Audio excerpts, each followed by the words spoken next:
Muy bien, vamos con Miguel Nogueira. ¿Con quién está? Estamos con el doctor Gerardo Stuczynski. Gerardo, gracias por estar aquí, buenas tardes. Un placer, muchas gracias por invitarme. El doctor Stuczynski ha publicado Historia de Israel, las fuerzas ocultas de la epopeya judía. Ya le van a ver la carátula. Un libro que va a ser presentado esta semana, entre otros por el expresidente Sanguinetti.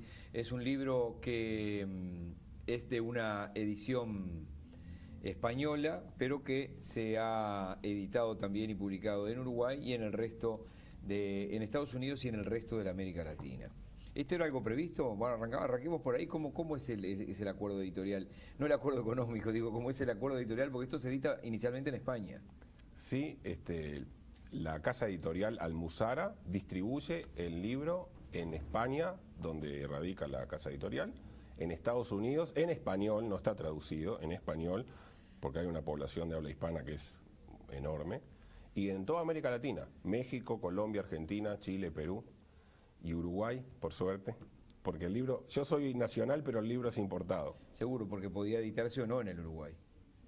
Claro, Pero hay una filial que es Ediciones Urano, es la filial de Almuzara, Ediciones Urano en Uruguay es la filial de Almuzara en España. Cuando hablamos de la historia de Israel hablamos de un acercamiento histórico. ¿De qué hablamos? ¿De 100 años para acá? Estamos hablando... Sí, un poquito más de 70. Un el libro termina hace unos años. Hablamos de los 30 y pico, 40 y pico hasta la formación, obviamente. Claro, empieza, en los antes de la creación del Estado de Israel, unos años antes, finalizado la Segunda Guerra Mundial, más o menos. Hay referencias también al pasado, ¿no? Pero son 70 años más o menos, que serían, el año que viene se cumplen los 70 años del establecimiento del Estado de Israel, y sería como una conmemoración de ese evento. Vos sos un ávido lector de todo lo que tiene que ver con eso, obviamente, y el Israel más histórico, es decir, el pueblo judío. Cuando tomaste la decisión, ¿cuántos vinieron y dijeron, te vas a meter con este tema? ¿O tú dijiste, yo me meto con este tema y otra cosa? ¿Qué tuviste que escuchar? ¿Qué camino tuviste que saltear para decidir una historia de Israel? Y desde dentro de alguien que es un judío, es decir, meterse con el tema, ¿te costó o dijiste lo hago y otra cosa? En realidad no me costó, porque yo no me senté a escribirlo como un escritor y nunca pensé en comercializar lo que estaba escribiendo. Lo hice como era mi pasatiempo, mi hobby, me apasiona la historia y me apasiona específicamente la historia moderna de Israel. Así que no me lo tomé como un trabajo, fue para mí realmente un placer investigar. Uno conocía historias, pero cuando uno se pone a investigar, realmente lo encontré apasionante. Porque hay allí varias historias paralelas también que te sirven para contar esto. Claro, el libro está armado de la siguiente manera. Es el relato de una familia, porque lo que no quise hacer es un libro de historia, como un manual de historia, ¿no? Está presentado de otra manera. Es la historia de una familia que está celebrando la Pascua judía, el Pesaj, la Pascua judía, que es la fiesta de la libertad. Y es una fiesta tradicional que los judíos, tanto religiosos como laicos, usualmente se reúnen en torno a esa celebración. Entonces, lo que yo hago es elegir personajes ficticios. Toda la historia es absolutamente real y los personajes históricos y sus citas son absolutamente históricos, son así como sucedieron, pero los personajes que utilizo son ficticios, y entonces encuentro relaciones entre uno y otro que provengan, por ejemplo, sus antecesores que provengan de puntos diferentes del planeta, porque en Israel tú sabes que es un mosaico de población que proviene de más de 80 países. Entonces yo selecciono gente, antepasados, abuelos, bisabuelos que provengan de distintos puntos del planeta para ilustrar lo que significa, por un lado, la población, y por otro lado, las historias, ¿no? Cómo cada uno, desde otro lugar, desde otra problemática, confluye en lo que es Israel. Entonces, la historia, todos los eventos más importantes están contados, pero desde el punto de vista, no de un historiador, sino desde el punto de vista de las personas que lo vivieron. Y en 70 años los acontecimientos son claros, cuáles son los eventos más importantes, y todos están narrados en el libro.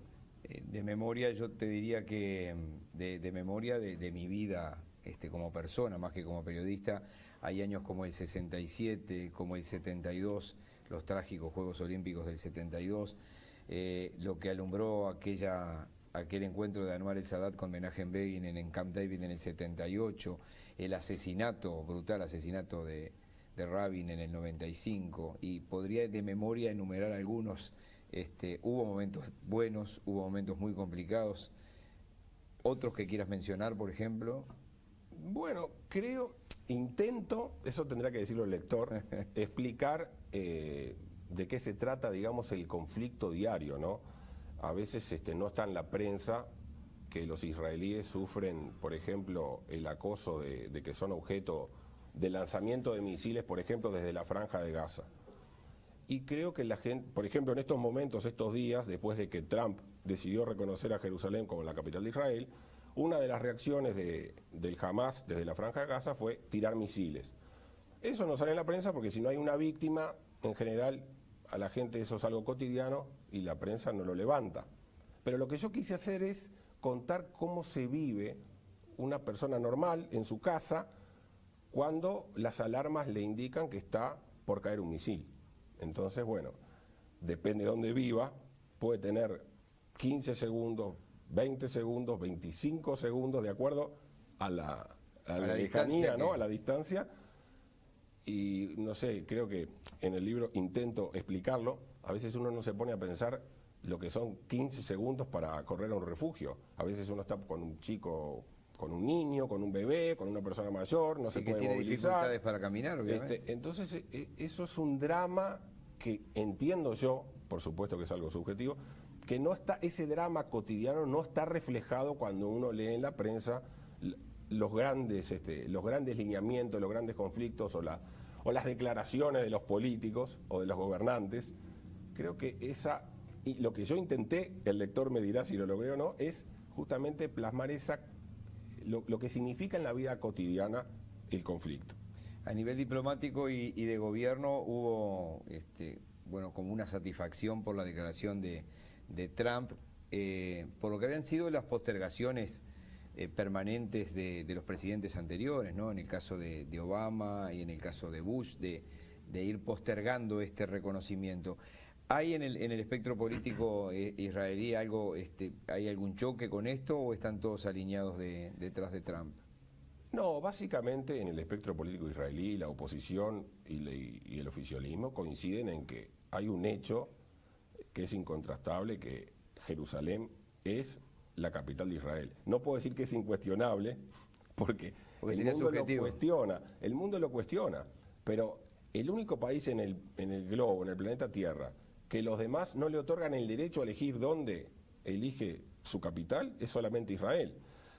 Cuando, en realidad, si en el futuro se llegara a elegir un Estado palestino y quisiera decidir que su capital fuese Jerusalén, en el hipotético caso, no hay ninguna contradicción porque el presidente Trump no fijó ningún límite y dijo que eso queda librado a la negociación entre las partes, y si hubiera buena voluntad de hacer la paz, es posible de que Jerusalén se dividiera nuevamente, como ya estuvo dividida durante 19 años, que estuvo bajo administración de Jordania, y entonces la parte occidental quedaría como capital de Israel y la parte oriental como capital de un futuro Estado palestino.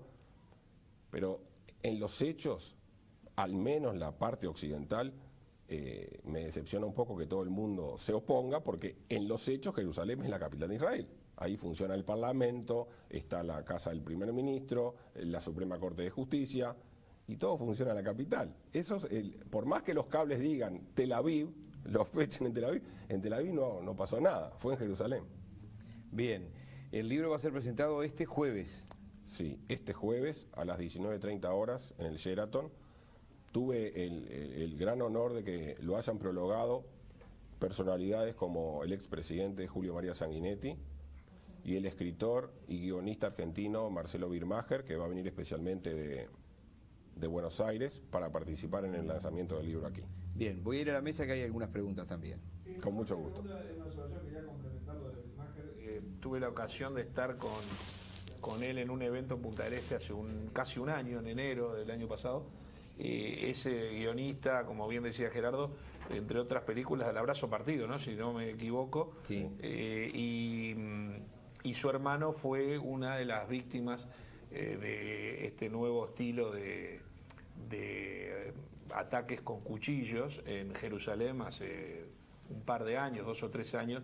El hermano de Billmacher vive en Israel y bueno, caminando por la calle en Jerusalén encontró un terrorista que lo apuñaló de la misma manera que en Paysandú apuñalaron a Fren, solo que acá en Uruguay todavía no entendemos que eso es terrorismo, ¿no? Si pasa en Jerusalén queda claro que es terrorismo, si pasa en Londres, si pasa en París, si pasa en Estados Unidos, si pasa en Afganistán es terrorismo, si pasa en Uruguay no sé por qué nunca se dijo, pero era un tema para tratar con Gerardo, simplemente quería hacer la observación. No voy a presentar a Julio María Sanguinetti porque todos sabemos quién era por el lado de Billmacher. El éxito, te deseo el éxito mayor en este libro. Y ante la pregunta de Miguel ya lo sabe, pero se lo digo, hay un dicho que dicen que donde hay 2 judíos hay 3 opiniones, así que todo lo que Gerardo es una de las 3 opiniones que hay cuando hay 2 judíos, lo sabe. Yo soy otra, hemos tenido diferencias cuando nos tocó compartir incluso una directiva, y eso no quita que haya cosas en las que estemos de acuerdo y que no nos querramos igual. Así que te mando un abrazo, Gerardo, y que sea lo mejor. Gracias, Sergio. Bueno, feliz año, feliz fin de año y bueno, que sea un buen 2018 y que sea el primero de varios libros. Bueno, muchísimas gracias. Porque seguramente tenés mucha cosa para contar, si esto te picó por ese lado. Digo, bueno, vos tenés tu profesión es la abogacía, obviamente, pero... Sí, veremos qué resultado tenemos. Es cierto, vende 50.000 libros. ¿Qué respuesta? Se vende 50.000 libros en Estados Unidos. Y ahí pensaría en el segundo tomo. Pensaría en el segundo tomo. Sergio, por favor. Muy bien, seguimos adelante. Nos vamos rápido a la pausa. Estuvo con nosotros Gerardo Tuchinki este libro. Vale.